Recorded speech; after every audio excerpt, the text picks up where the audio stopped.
কোরআনের কাছে কেউ যদি প্রশ্ন করে, ও কোরআন, এই পৃথিবীতে নাজিল হওয়ার আগে তুমি কোথায় ছিলে? কেউ যদি প্রশ্ন করে, কোরআনে কারীম নিজে নিজের পরিচয় শোনায়, আমি কোথায় ছিলাম শোনো। বাল হুয়া কুরআনুম মাজিদুন ফি লাউহিম মাহফুজ, বরং এই কিতাব অতীব মর্যাদা সম্পন্ন সুরক্ষিত ফলকে লিপিবদ্ধ ছিল, আমি ছিলাম লৌহে মাহফুজে, সেখান থেকে এসেছি। যদি কেউ প্রশ্ন করে, কোরআন কি কোরআন, তুমি কার উপরে অবতীর্ণ হয়েছ? জবাব কোরআন নিজেই দেয়, ওয়া আমিনু বিমা নুজিলা আলা মুহাম্মাদ ওয়া হুয়াল হাক্কু মির রাব্বিহিম, ঈমান আনো সেই জিনিসের উপরে যেটা মুহাম্মদ সাল্লাল্লাহু আলাইহি ওয়াসাল্লামের উপর অবতীর্ণ হয়েছে। আবার অন্য আয়াতেও জবাব পাওয়া যায়, তাবারাকাল্লাযী নাযালাল ফুরকানা আলা আবদিহি লিয়াকুনা লিল আলামিনা নাযীরা। অতীব বরকতপূর্ণ মহান সত্তা সেই আল্লাহ রাব্বুল আলামিন, যিনি তার বান্দার পরে ফুরকান অবতীর্ণ করেছেন। সুবহানাল্লাহি ওয়া বিহামদি। কোরআনের নাম আমি বলেছিলাম শুধু কোরআন নয়, অনেক নাম আছে। কোরআনের আরেক নাম ফুরকান। কোরআনের আরেক নাম কি? আল ফারকু বাইনাল হাক্কি ওয়াল বাতিল। কোরআন হচ্ছে সেই মহাসত্য যা মিথ্যা এবং সত্যের মধ্যে পার্থক্য সূচিত করে, মঙ্গল এবং অমঙ্গলের মধ্যে পার্থক্য সৃষ্টি করে, যা সত্য এবং মিথ্যার মধ্যে তাফরিকা সৃষ্টি করে, সত্যকে মানুষকে বুঝিয়ে দেয়। তার নাম হচ্ছে ফুরকান। এবার যদি প্রশ্ন করা হয়, ও কোরআন, বুঝলাম তুমি লৌহে মাহফুজে ছিলে, বুঝলাম তুমি নবীজির উপরে নাজিল হয়েছো, এবার বলো তুমি কোন মাসে নাজিল হয়েছো? তুমি তো আসছিলা প্রথম কোন মাসে নাজিল হয়েছো? এ প্রশ্ন যদি কেউ করে, কোরআন তার জবাবে বলবে, শাহরু রমাদানাল্লাযী উনজিলা ফীহিল কুরআন, রমজানের পবিত্র মাসে আমি অবতীর্ণ হয়েছি। সুবহানাল্লাহ। যদি প্রশ্ন করা হয়, রমজানে তো আসছো, কিন্তু প্রথম নাজিল হয়েছিল কোন সময়? ওটা কি দিন ছিল না রাত ছিল? কোরআন তার জবাবে বলে, ইন্না আনজালনাহু ফি লাইলাতিল কদর, কদরের পবিত্র রাতে আমি এই পৃথিবীতে আমার আগমন ঘটেছিল। যদি প্রশ্ন করা হয়, বুঝলাম সবই, কেন নাজিল হয়েছে তুমি? এই পৃথিবীতে তোমার আসার উদ্দেশ্য কি? মূল কাজটা কি?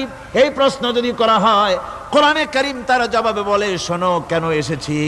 লিতুখরিজান নাসা মিনাজ যুলুমাতি ইলান নূর, আমার মিশন হচ্ছে গোটা বিশ্ব মানবতাকে পুঞ্জীভূত জমাট বাঁধা অন্ধকারের ভেতর থেকে টেনে বের করে আলোর সন্ধান দিতে, আলোর দিকে আনার জন্য আমি কোরআন নাজিল হয়েছি।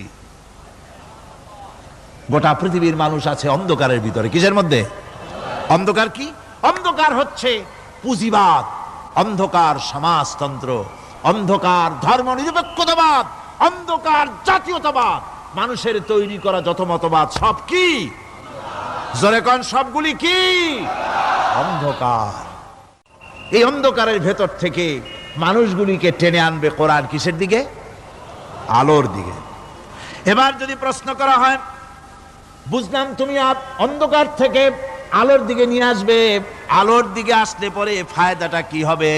মূল ফায়দাটা বুঝায় দাও, আসল ফায়দা কি হবে তোমারে যদি মানি? কোরআন তার জবাব দেয়, নিজের পরিচয় নিজে তুলে ধরে, ফামান তাবিআ হুদায়া ফালা খাউফুন আলাইহিম ওয়ালা হুম ইয়াহজানুন। এই কোরআনকে যদি মেনে চলো, এই কোরআনের আইন যদি মানো, সমাজে মানো, ব্যক্তিতে মানো, পরিবারে মানে, রাষ্ট্রে মানো, জীবনের সব ক্ষেত্রে সমস্ত জায়গায় যদি এই কোরআনকে মেনে চলো, ফালা খাউফুন আলাইহিম, তাহলে তোমাদের কোনো ভয় থাকবে না, ওয়ালা হুম ইয়াহজানুন, কোনো চিন্তাও থাকবে না। কিসের ভয় থাকবে না? কোরআনের আইন মেনে যদি চলো সমাজে ও রাষ্ট্রে, চুরির ভয়, ডাকাতির ভয়, জিনার ভয়, হত্যার ভয়, সন্ত্রাসের ভয়, কোনো ভয় থাকবে না।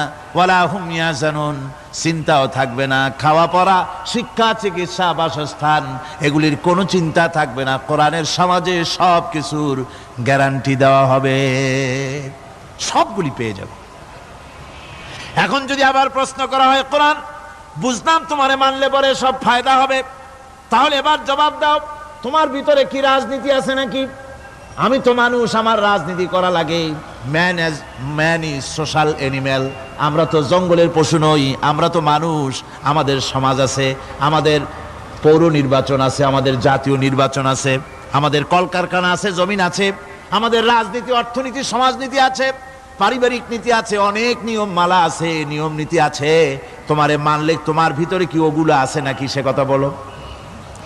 কোরআন তার জবাবে বলে, وَنَزَّلْنَا عَلَيْكَ الْكِتَابَ تِبْيَانًا لِكُلِّ شَيْءٍ وَهُدًى وَرَحْمَةً وَبُشْرَى لِلْمُسْلِمِينَ।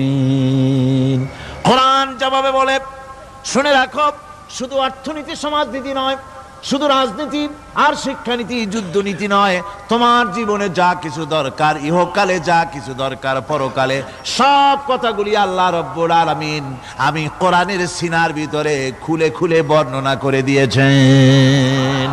সব কথা এ কোরআনে কারীমের ভিতরে রয়েছে। তোমার এমন কোনো জিনিস নাই যা তুমি কোরআনে কারীমের মধ্যে পাবে না। তোমার সমস্ত প্রয়োজন আমার বুকের মধ্যে আল্লাহ দিয়ে দিয়েছেন। বিজ্ঞান আছে, দর্শন আছে, ইতিহাস আছে, সব আছে এর মধ্যে। তবে কোরআনের মধ্যে বিজ্ঞান আছে বলে আমি এটাকে বিজ্ঞানের কিতাব বলবো না, দর্শন আছে বলে দর্শনের কিতাব আমি বলবো না, রাজনীতি আছে বলে কোরআনকে আমি রাজনীতির কোনো কিতাব বলবো না। কোরআন তাহলে কি? কোরআন হচ্ছে অর্থনীতি, সমাজনীতি, রাজনীতি, পারিবারিক নীতি, মানুষের জীবনের যা কিছু প্রয়োজন, সমস্ত নীতি মালার নীতি গ্রন্থের নাম হতেছে কোরআনে কারীম।